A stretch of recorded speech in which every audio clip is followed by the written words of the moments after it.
So the main thing you want to know is where your sun is and where your light would fall. So it would go straight down, it would come diagonally, and it would come across. And that's where it's going to land on your creatures. And we're going to try and make them 3D and make them pop out by having that light capture them and then move around their body, coming forward as it would if you were backlit. When we're doing that on our little pigs here, we're doing that. I guess I'll just follow along with my little guy here. He's kind of cute. We'll make him gray.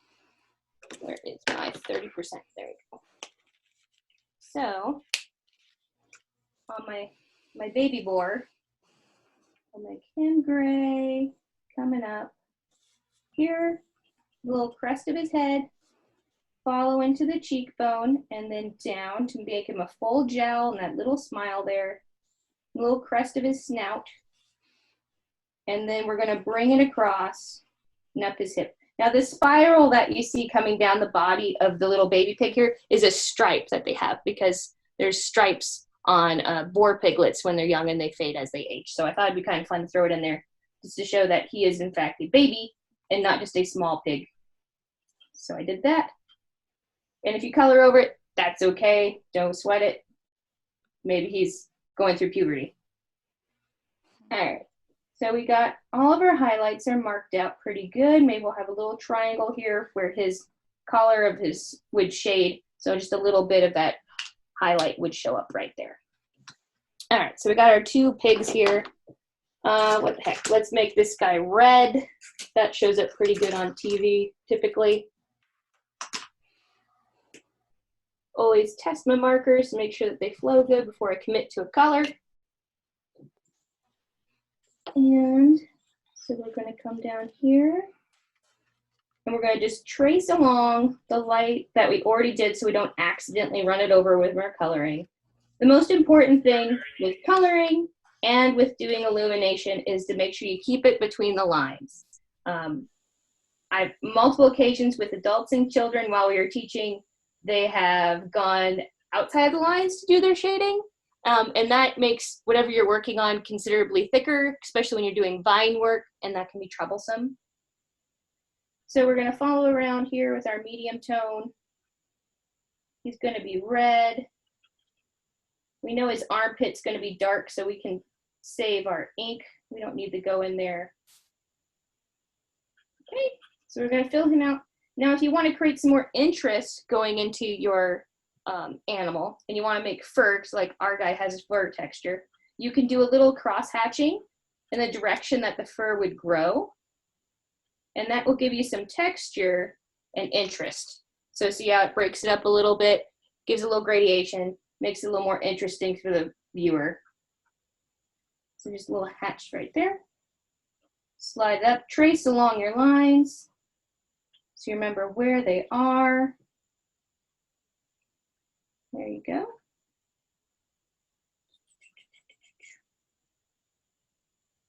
We already have our highlights designated, so if we end up going where we need to have something darker, we can always go over with a darker color, but we can't erase with marker, so it's really important that we make sure we don't go over our yellow that we've done, because that will undo our work. It's not the end of the world, but it will be a pain in the butt. Like that. Now, obviously, in the SCA, the red boar presently doesn't have a meaning because apparently it is a family in Scotland's crest, so we can't claim it. I found out. But it's a perfectly good color for teaching.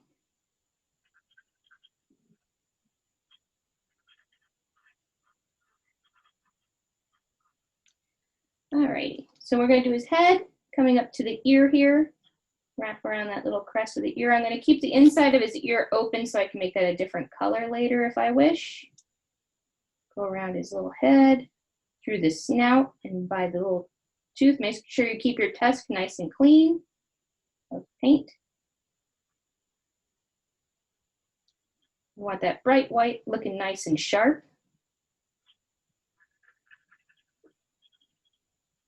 And then we're just going to do some little dags here into that cheek over the yellow, give it some more interest, help make it pop. All right, So now we have the mid-tone where we need it most. And then we're gonna do our shading. Now we can do a dark brown, we can do a black. I think we're gonna do a black.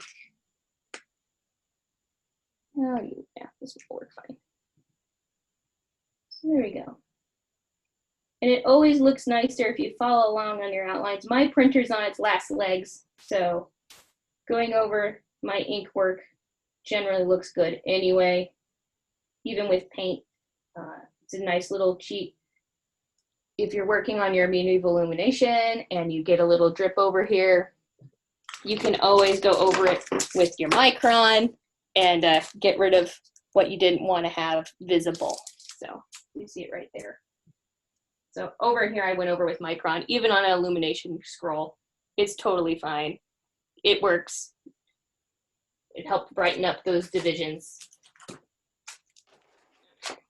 So I'm gonna bring into this little nook of the shoulder, and we're gonna follow down this leg. Go till we get to the armpit. Now naturally his belly underneath the armpit and between the raised hind leg is going to be very dark. So we're gonna just fill that in. No worries there. When you have where it's gonna be a dark area and another dark area and they're coming together, then you want to have a space. So I usually just divide the space with a line like that. Try and keep white on either area as best I can. And then when you color in the rest of it, it will actually create what you want to see and actually use less materials such as expensive paint or ink. And you still get the look of that limb crossing over, which is quite nice, into your shadow. You can also do under coloring, which is very nice. Such as over here in my first one, since I had blue flag and it was going to be black and I realized I was going to have black on black for my shadow, I used my shadow as actually purple to get away with it. So I cheated a little, and you can always feel free to bend the color scheme to your will. You're the artist. What'd you say, Ghost? It's your world, you're painting it. And as long as it's an analogous color, like something that's related, usually folks just accept it without too much question, which is quite handy. So we're gonna do the underside of our bacon booty here. Make sure it's nicely shaded and round, because that's where all of our power would come from if we're walking on our hind legs. And also if we're charging through the woods, pretty essential on a boar. We're gonna keep that white line of divination there so we can keep track of where things are. And then we're gonna just bring it up because we know this part of the leg is gonna be in shadow, and we can just do some hatch lines to make it drop back even further, which is always good. And then I'm gonna do just a little touch on that ear there. And I'm gonna outline his face a little more so it pops, and give him a nice dark nostril and eyeball, because those are pretty good things to have. And we're just gonna outline his ear. Okay. And do his little bangs. And down the spine.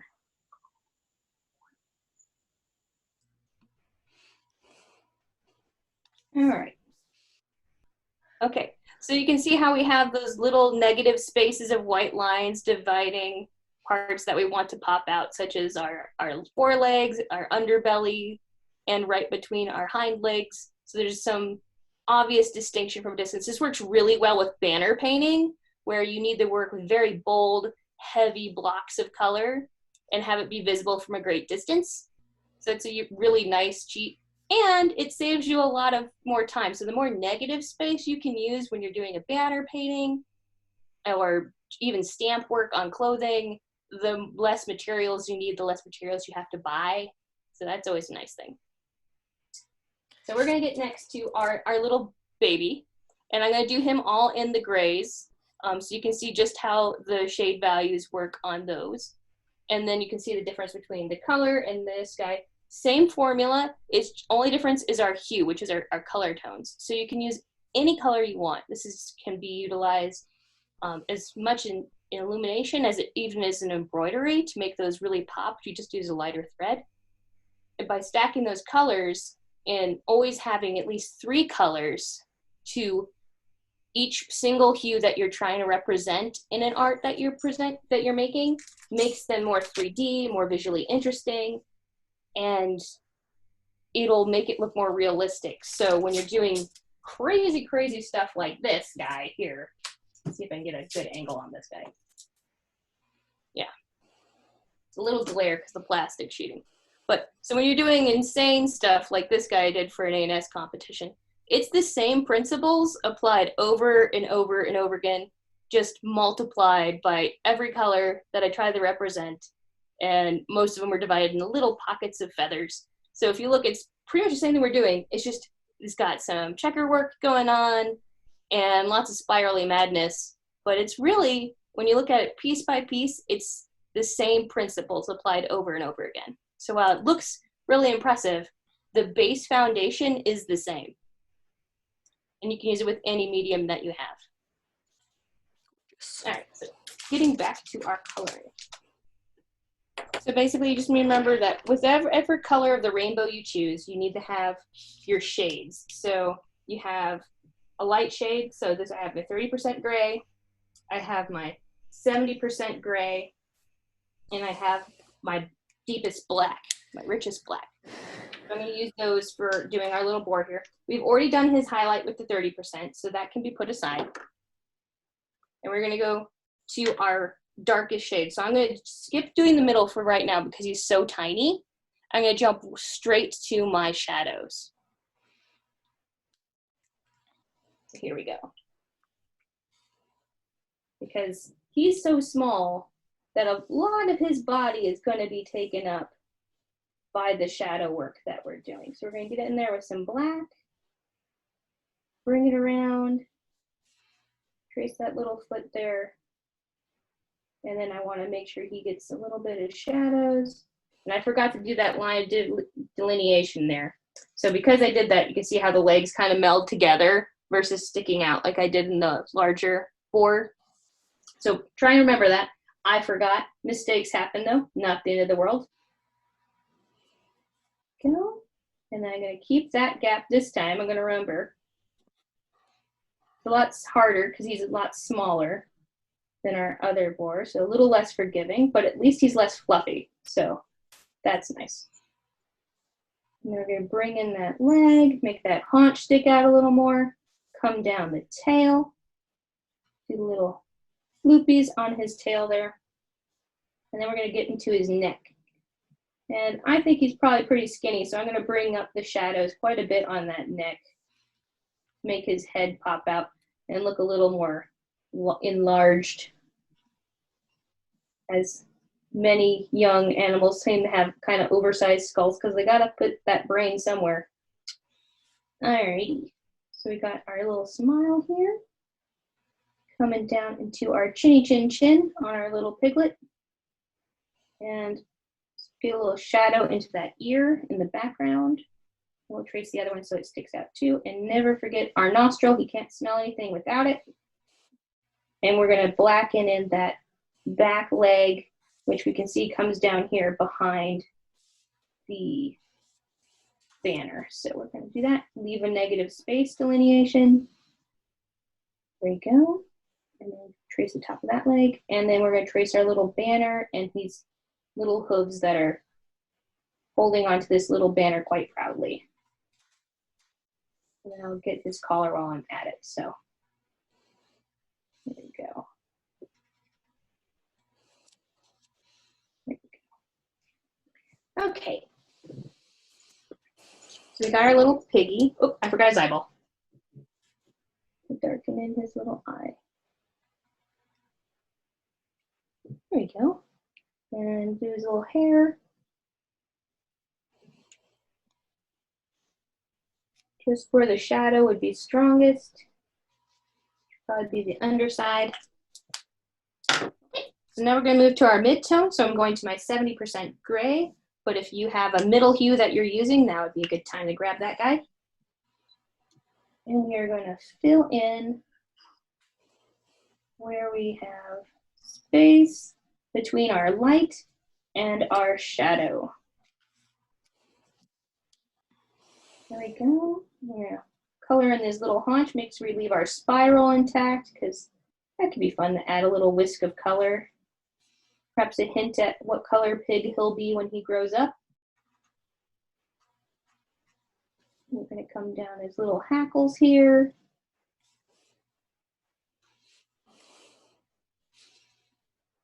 Get our hair done in response to the light. Go, and we're going to do just inside that ear. Top of that ear is going to be light.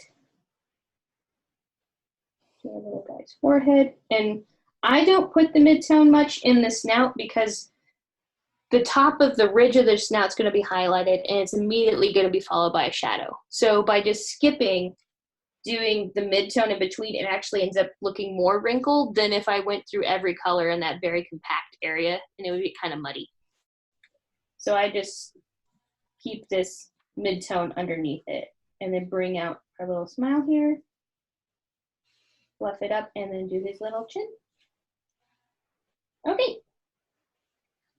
So there we go. He's done on his gray.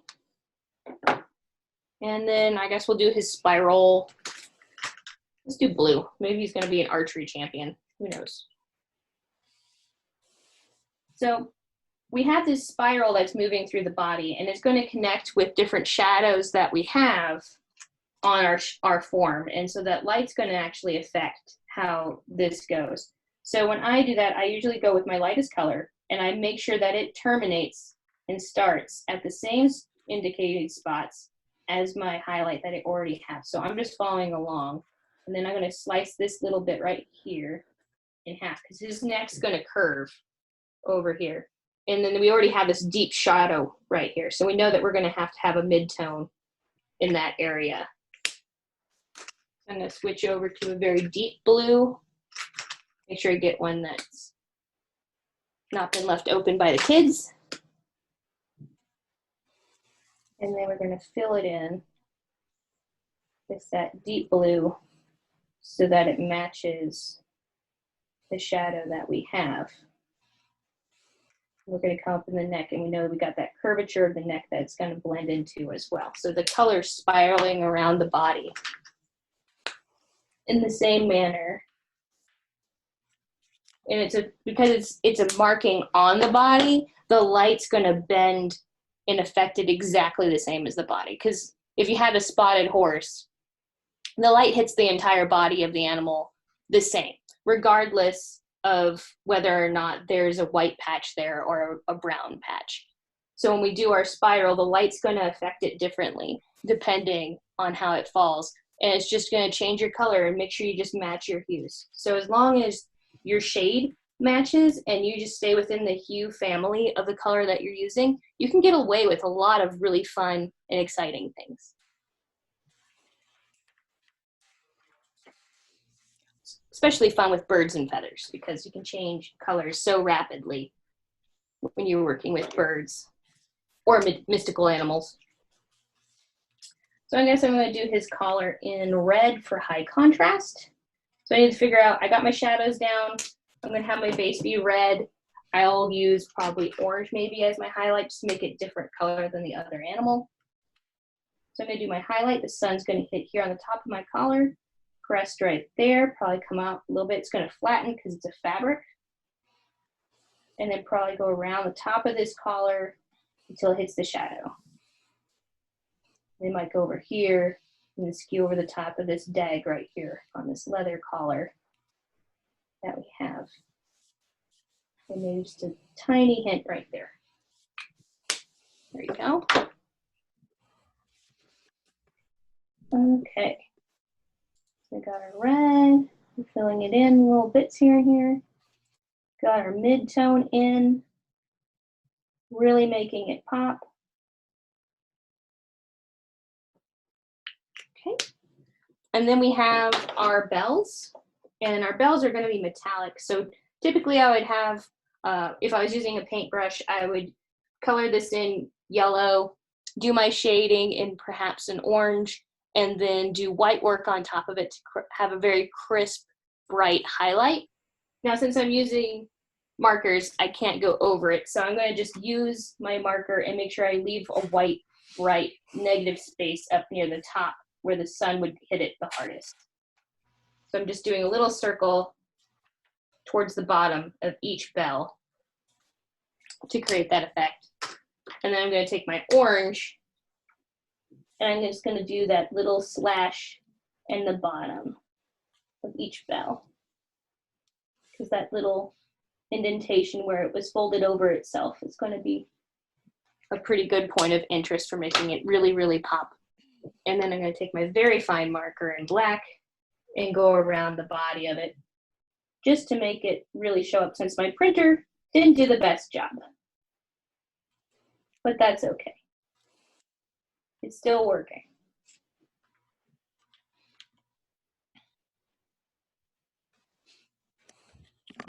There we go. So there you go. Now his collar showing up. We got that. That looks really good. And we have little hooves that we need to do on our animals, and they're also going to be shiny. So they're going to have some bright marks on them. I think I'll do blue hooves. Those are always nice. I actually got the turquoise here.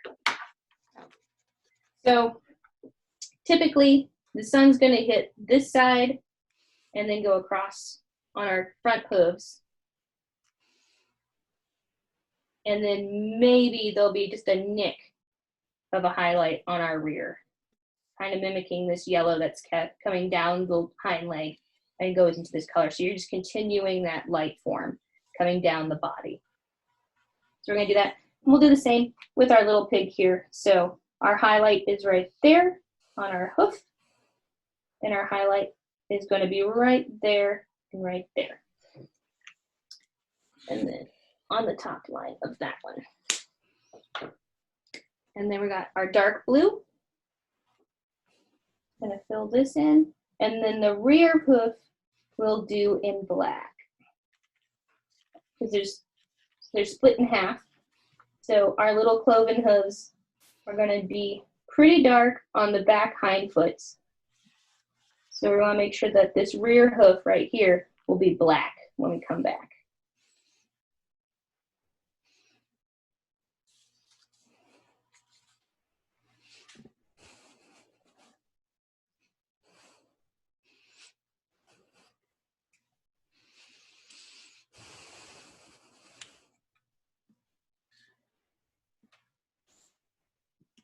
All right, so now we're going to go and do our indented cloven hoof with the black, dropping part of it backwards, making it look considerably darker.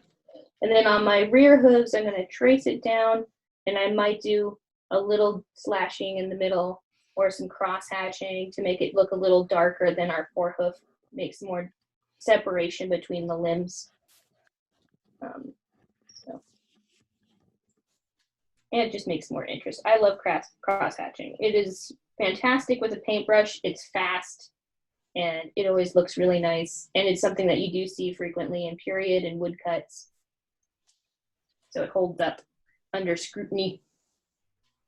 And I realized I didn't trace this whole leg, so I'm going to finish that. Get my fuzz poking up there. There we go. And then I'm just going to deepen it where I have shadows.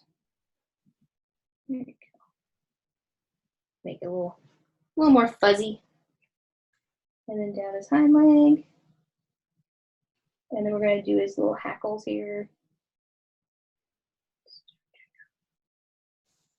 Yep. So I'm going to do a different color for my mane on my adult. Of course, I'm reaching for the brown that's dried up, because that's always fun. I'll just go with orange. Orange is fine. And then just bring it in here.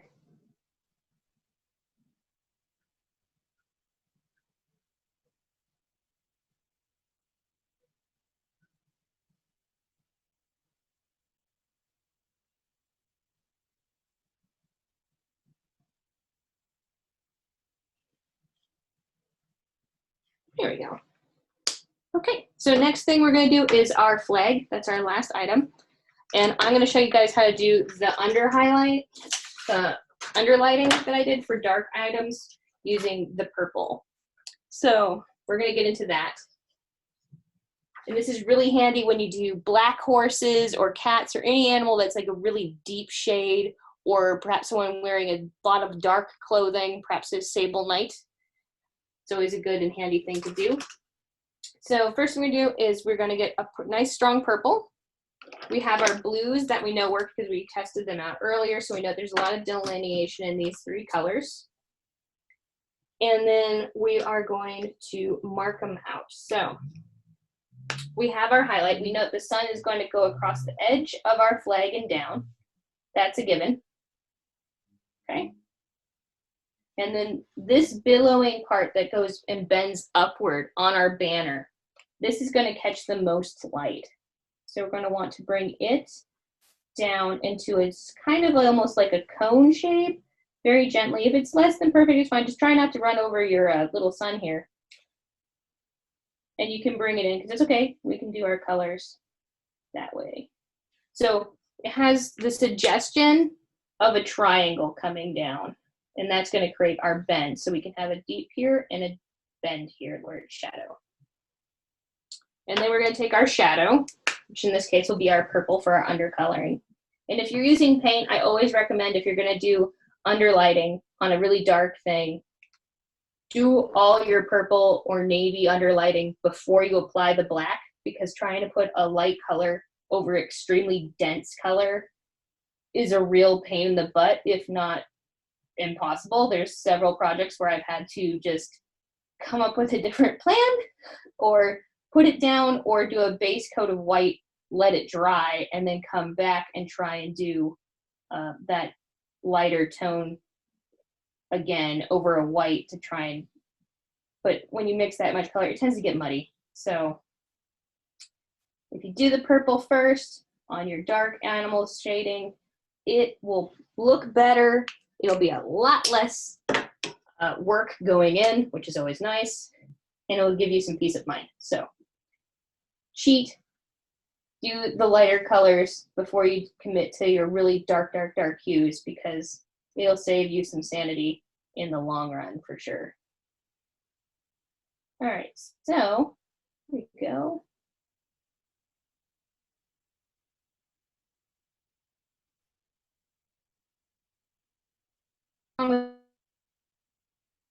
Just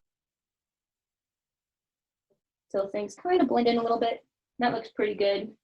So that's a pretty good base. We know that we have a dark spot on what's going to be our yellow sun. So we're going to look at this delineation,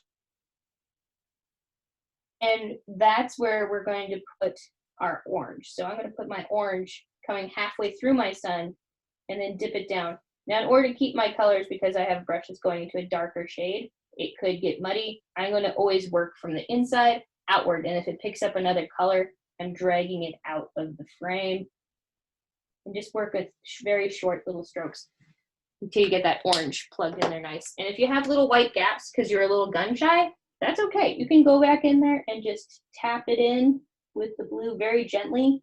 And the nice thing is, since the color is already saturated that paper in that area, it's probably not going to bleed in like it would have if you'd gone in there for the first part. So that's fine.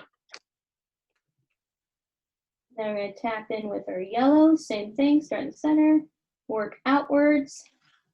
And now you've got what looks like a little waving flag, and we've got to get this section right here where it wraps around our pole. So we're going to crest right here, and then it's going to carry down the length of our pole, like so. And then our mid-tone will be running the gambit in between the two colors. There we go. And now we put a little dressing on it by going over our lines so they're nice and crisp. If you're using illumination, you could go and use a black brush with a very fine point tip, or you can use a micron and speed things up considerably. Just make sure you always use archival inks, because no one likes things that change color. I made a beautiful mermaid for my brother. He hung it on his wall. 20 years later, she turned half red where I'd used a Sharpie because I ran out of archival inks. which was kind of interesting, but unexpected. So I'm going over just the outline of my little sun here. Make sure it stands out nice and sharp on my flag. And circle that. See, there we go. Now my flagpole, I'll probably make it yellow. It's supposed to be probably wood or gold or something. I'm just gonna keep it nice and simple coming down. All this would be shaded by his large head and his paws, so maybe just this little end would stick out with our full lighting on it. And then my shadow, see if I can find a brown that's not worse for wear. That one will do.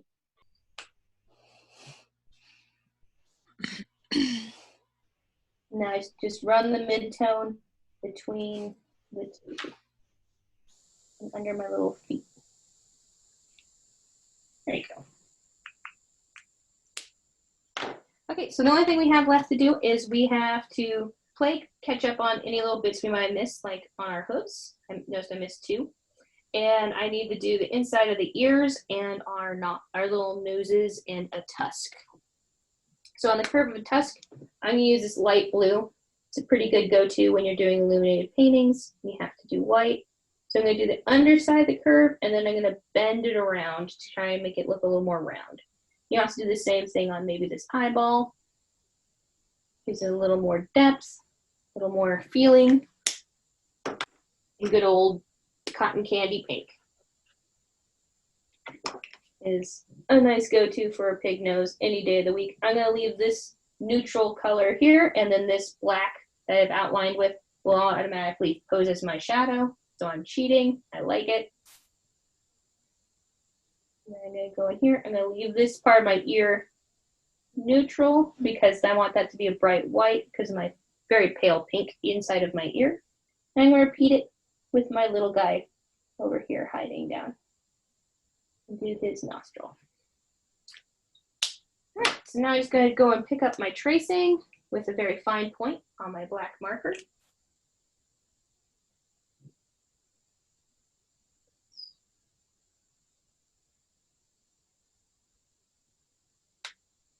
And just make sure everybody has been covered, is outlined, and pops nice and bright. So where, if this was a banner, you could see it from a long ways away. If this was an illuminated scroll, you could see it from across court. Have a sharp delineation in the colors. And hopefully it would look good if it was hung in pride of place somewhere and bring a lot of joy to someone. And then I'm gonna just do some cross hatching right here on my chest. Drop that down. That looks better. Okay. Oh, right there.